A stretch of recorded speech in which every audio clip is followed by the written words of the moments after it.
everybody. Today, I think we're going to talk about pricing a little bit because this time of year, it always kind of blows up in the Facebook group. Our free Facebook group is called Landscaping Business Owners. If you're not in it, hop in there. It's a big group. Everyone's a little spirited right now around pricing. Well, we always kind of have to shut down the pricing questions, and we're not doing it to be jerks. It's not that we don't want to help people with pricing. It's just that you can't like pop into a Facebook group and be like, what should I charge for this, and get like real answers. And I also believe there's many new people. Springtime comes around, there's many new people that are getting into the business, and they are obviously starting from somewhere, and we welcome that. Well, everybody starts somewhere, and like nobody's born knowing how to estimate properly. So if you've been doing anything that is like weird, or somebody's like, no, don't do that, do this, like it's a tough one because a lot of people have a lot of opinions on it as well. And if you don't know any better and you are new, then you could take bad advice. Yeah, and then just the other issue that comes up is when people are asking these questions, they are not providing enough information for us to accurately even give you anything close to an estimate. Yeah, because we're happy to help. There's other people that in there that will give you. It's nice to kind of know like some general things of like in general what other people are charging just for some kind of reference point. But we're here in Northwest Indiana. Our answers aren't going to be the same as somebody who's in like New York City or that, and just there's so many variables. It's so much more expensive. Or if you get to the coast, it's more expensive. If you're in the middle of nowhere, it's not going to be the same. Yeah. So today we're going to kind of go over some of the things that that should be considered when first off asking those questions in the Facebook group, but just general questions you need to be asking yourself when you're going to do an estimate. So we're going to talk about a few of those things that you need to consider. All right, what you got for me?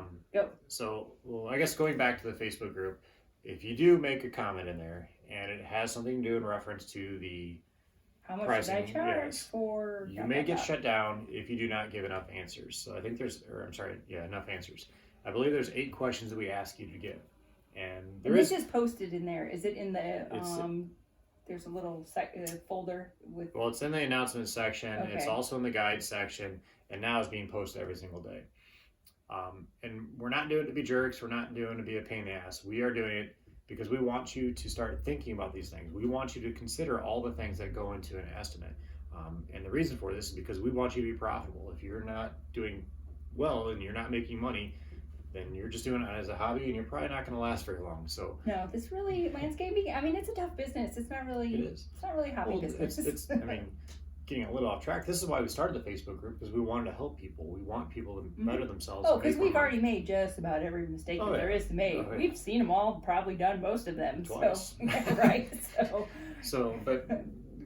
But anyhow, if you do make a post about what should I charge for this, and it does get shut down. What typically happens is the moderators they have been instructed this by us to turn off the comments on their question, and they will post what questions are required. It's a little image that'll pop up below there, and if you like, you can go back and answer those questions and correct the comment that you made, the post you made. So after you do that, you can message either myself or whoever made that, whoever shut down the comments and put that post up, that you corrected the thing, and they will turn it back on. That's how it works in here, and we're going to stress this till I think you'll probably make another post on it in the group as well. Oh yeah. And I just did a Facebook Live the other day on it, and I'll probably do a couple more on it. We're just because not everybody sees it, and like I said, there's a lot of people that are new to the group, new to the landscaping world in general. So we just want to make sure everybody knows, and I don't want people's feelings getting hurt, because people do get a little feathers ruffled about it. Yeah, and it goes both ways, and we totally understand it.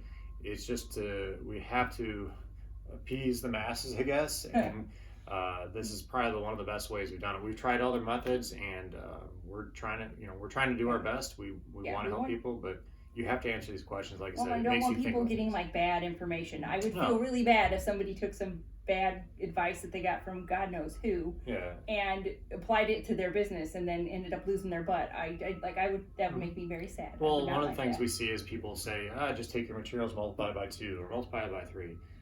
Do not do that. We did that back in the 80s like and 100 90s. years ago. Do not do that. Like a long time ago. It may work for a bit, but after a while, it will not work. As your overhead starts growing, you are just guessing the whole time if you're recovering your overhead. So that's one of the things we kind of want to get into. We kind of got a little sidetrack on the Facebook page, but all right, it's very important. So what do you want people to know? So one of the first things you say, and people will respond to this, you need to know your numbers. You need to know your numbers when you post those type of questions. If you do not know your numbers, hit us up, milliondollarlandscaper.com/academy. We have courses in there that will tell you how to calculate all of these numbers so that you know what they are. And then that way you can put together an estimate that you are confident will be profitable. Well, yeah, and that's on why that note, it's there. we actually had an accountant bring this up to us. And yeah. We didn't ask about any of this. An accountant brought this up to us and said everything that we've had members that are doing the stuff in the academy. She works with a couple of our members, And she has gone through the books with some of those members that are using our systems, and the numbers are point on, like spot on. That's awesome. We were gloating. We were patting ourselves on the back when she told us that. We're like, yes. Well, we saw the results from us, and now we're taking it and teaching everybody else. So that was awesome to hear. But so the systems that we use do work. They will help you make profits. And hearing an accountant say that, an outside person say that is awesome. Yes, the accountant was like, oh, these people have their numbers together. So it's like, yeah, that's the point. So one of the first things you need to consider is to look at your overhead. Now, we've done multiple overhead webinars and workshops on this. Yeah, we just did 2 workshops in the past month. In the past 4 weeks, you've done at least 2, I think, workshops on how to add up your overhead. And so basically just quick thing on what overhead is, because we can go into a whole topic on that. We spend a whole hour on, but we're not going to. So overhead is basically all your utilities and everything that cannot be billed directly to a customer for. So it's not going to be mulch, it's not going to be rock, it may not be the owner's salary. Like direct costs, it's going to be your utilities, your gas bills, your water bills, your rents.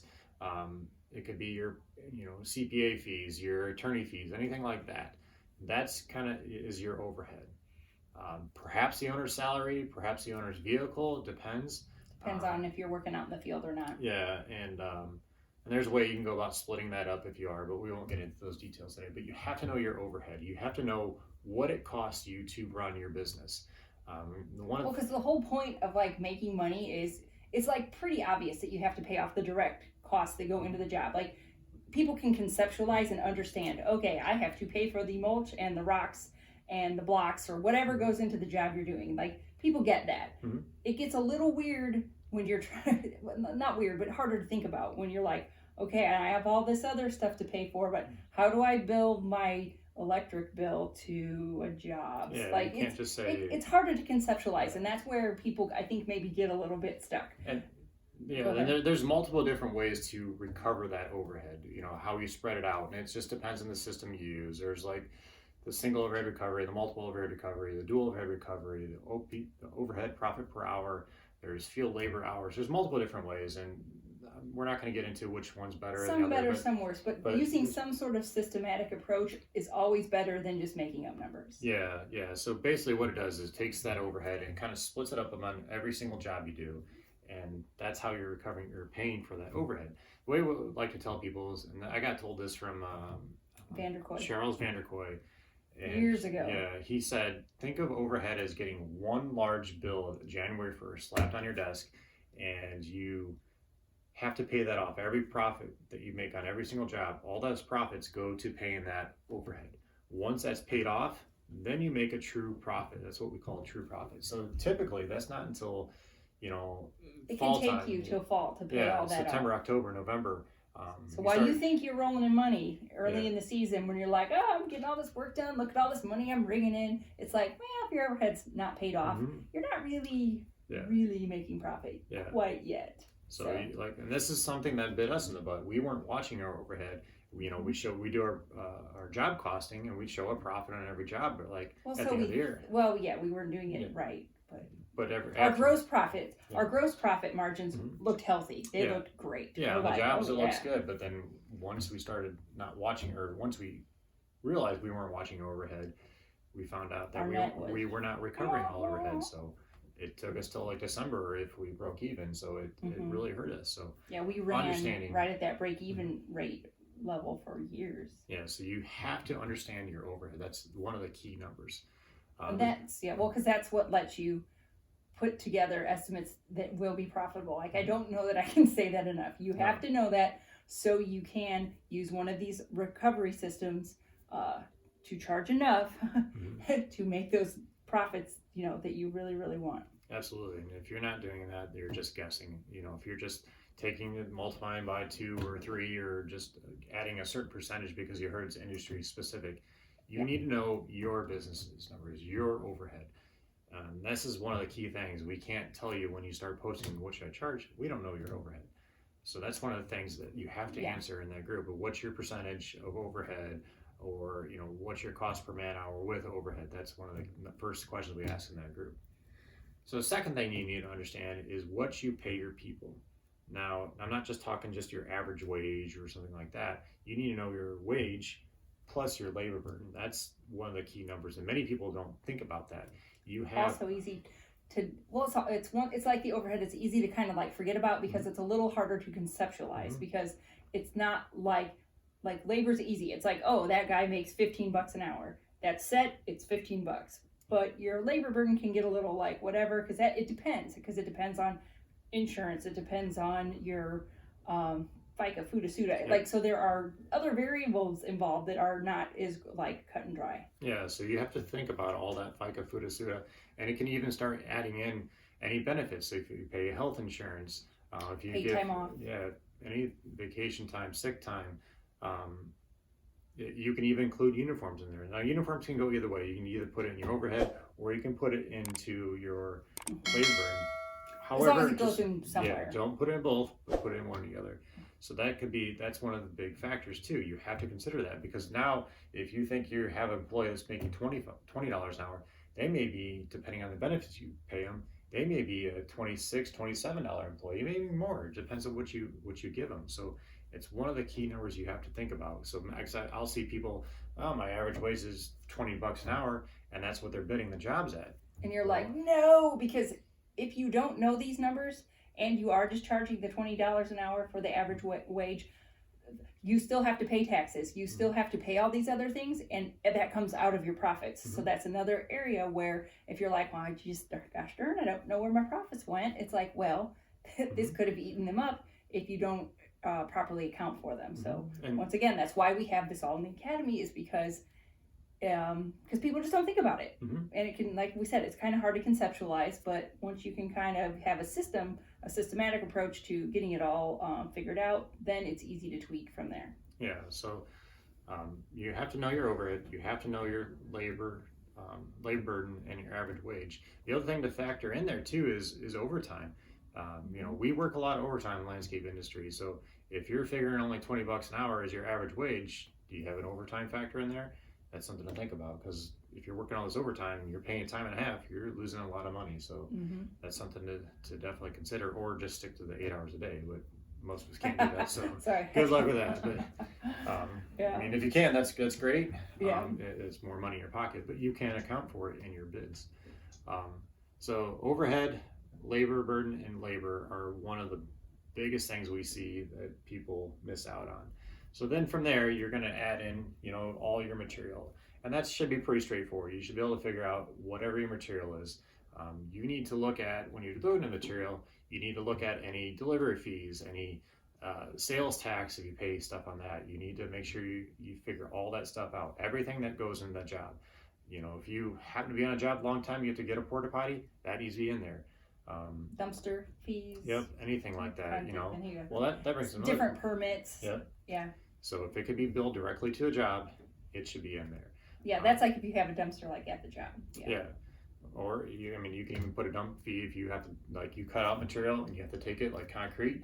Take it somewhere. Yeah. Make sure you include that in there. We always tell people, like, don't forget little things like sod staples, paint, marker paint. Those are some little things that add up really quickly. If you miss them like on one estimate, whatever. But if you miss out on that over the whole season, that can easily end up being, a couple $100. Yeah. So what we recommend to people is think about when you first step foot on that job, and before you start, do you go out and mark everything out with the paint? Think of every single thing that goes in that job, that whenever you mark it out, lay it out, whatever it is, needs to put in there. time wise, you need to start thinking of your, that's the next thing is your people. If you're going out there as a supervisor and just checking on people, that needs to be accounted for in your labor. So not only your time. Okay, go ahead. We're kind of getting into production hours now. So that's the next thing is your production hours, or how long it takes you to do the job. Because we need to think of everything and how long it takes to do a job, and multiply that by your wage and average wage. So, and that's going to include any supervision time. Your times, if you have a designer or anything like that, needs to be built into all that. So. Yeah, if you're not using production hours, I literally don't even know how you can do job costing, how do you know, because you have to have something tangible to compare. You need to be able to compare the amount of time you actually spend on a job versus what you had put into the estimate. So not only do you have to make sure you're estimating in production hours, man hours, whatever you want to call them, you need to make sure that you are filling out work forms, like some kind of daily work form, job sheet, where you are keeping track, or use an app, something where you are then tracking how much time you actually spent on the job. Because if you don't have those to compare apples to apples, then how do you even know if you're estimating right? Yeah. So just a quick recap, and we got one more to go over, but we have your overhead needs to be figured, your labor and labor burden, or your average wage and labor burden, and then you have materials. You're figuring in production hours and how long it takes you to do stuff, because you're figuring this job's going to take me 10 hours, multiply by your average wage plus your labor, and that's going to tell you, how much your labor is going to cost you. And then from there, you need to add equipment.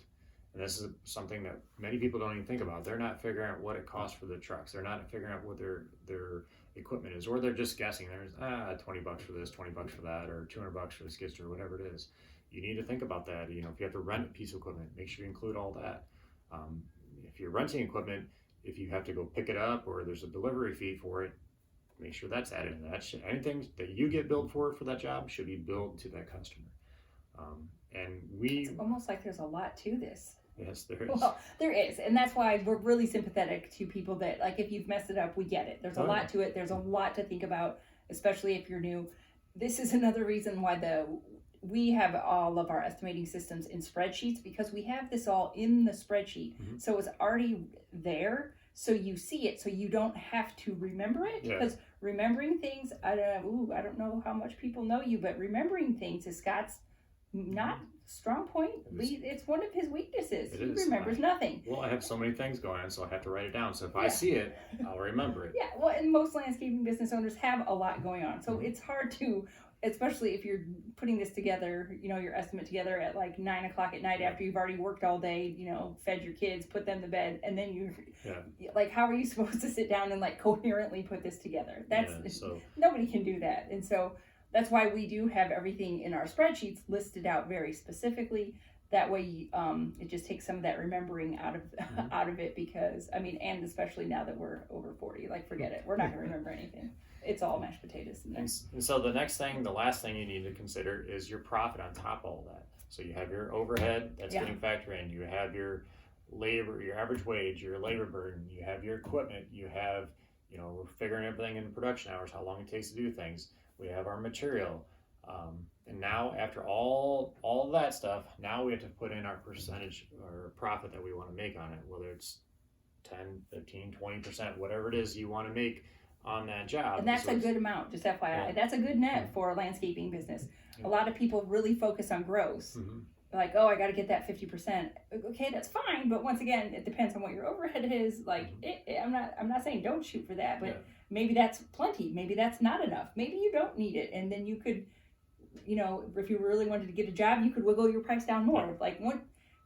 Numbers and knowledge are power. Numbers are everything. That really gives you the power to put together estimates where you know exactly what's going on. You know how much money is going to what and where. And then that gives you the ability to manipulate them however you want.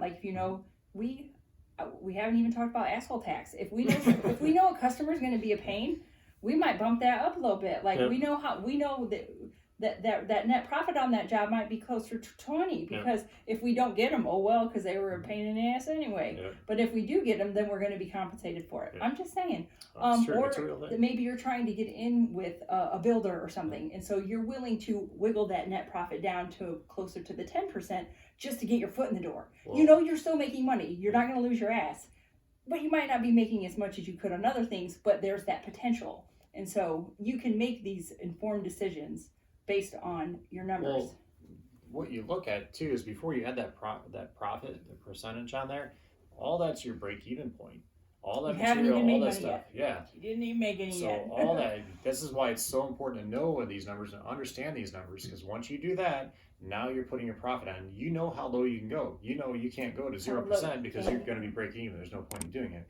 So once you have all your understanding of all your numbers, everything's figured out correctly, you know how low you can go to get in, like Katie said. So that's why it's so important. Now, like I said, there's a lot there, and that's why we lay it all out for you in the academy. We make it as simple as possible. We didn't figure this out in like a day. Oh no, It just took us a long time to figure out. No, but the way we have it in the academy, we make it actually very simple. It's do this, and we outline how to do it. Do this, and then outline how to do that. So we've had members that had it figured out in a week to 2 weeks. I think it was. Maybe it was like 12 days or something like that. I think. Oh, I think he went through all of his stuff. Yeah, he did, and he had it done pretty quickly.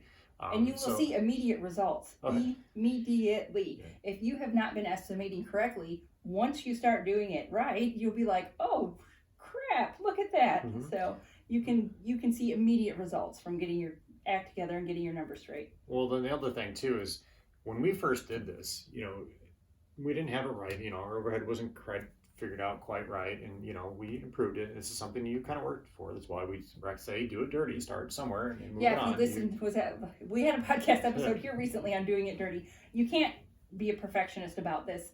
Just get started. Yep. Just get started. Yeah, take a crack at that overhead. If you mess it up a little bit, you can always go back and fix it. Take a crack at labor burden, even if it's not perfect. You're taking a step in the right direction. Yeah. So, and this principle can be applied not only in landscaping, could be anything that you're doing, any kind of work that you're doing. What principle? The doing it dirty? Well, the how we talked about laying out your estimates, and this could be for landscape lighting, could be for water features, could be for lawn maintenance, any type of work that you do, pressure washing, anything. This all works for anything in business. Whatever kind of services you're providing. Is that what you're getting at? So you need to consider all these type of things when you're doing an estimate. And once you understand all that stuff and start understanding how low you can go and how much money you're actually going to make, you wouldn't believe the stress it's going to relieve off of you, because you're actually starting to put money in your bank. And it's a true profit because you're actually understanding everything. You're accounting for all your overhead. You're not just guessing, because when you do the 2 times 2 times 3, you are just guessing. Yeah. Or just adding a percentage, you are guessing. If you do what we say and recommend, then you know your numbers. You know exactly where you have to be on things. So it's a huge relief once you understand that and know, like when a customer says money can't buy you happiness, but profits, like buying new trucks and going on vacation, I mean that goes a long way towards happiness. I'm just saying. It does. So definitely look at all the stuff. So again, just a quick recap. It's knowing your overhead and knowing what your true labor costs are. So your average wage, your labor burden, your equipment cost, your materials, and then you're adding on your profit at the end there. So those are the main steps that you need to take to understand how to estimate. So this is why, again, when we close down those comments in the Facebook group, please don't get your feelings hurt. Yes. We're not trying to be mean. And if you do not understand, or still, hit us up if you're confused. Yeah, let us know. We will help you. This is why the Academy exists, because we have it laid out. Yeah. Because I like cringe when I see people that are like, oh man, I wish there was a course for this, or I wish there was a class for this. We're like screaming from the rooftops. Yeah. We're like, we have one. Please take it, use it, learn it. Well, one of the things too, and like kind of stepping back a bit, is when we first did this, my dad saw those numbers like, oh, we can't charge that. We'll never get any work.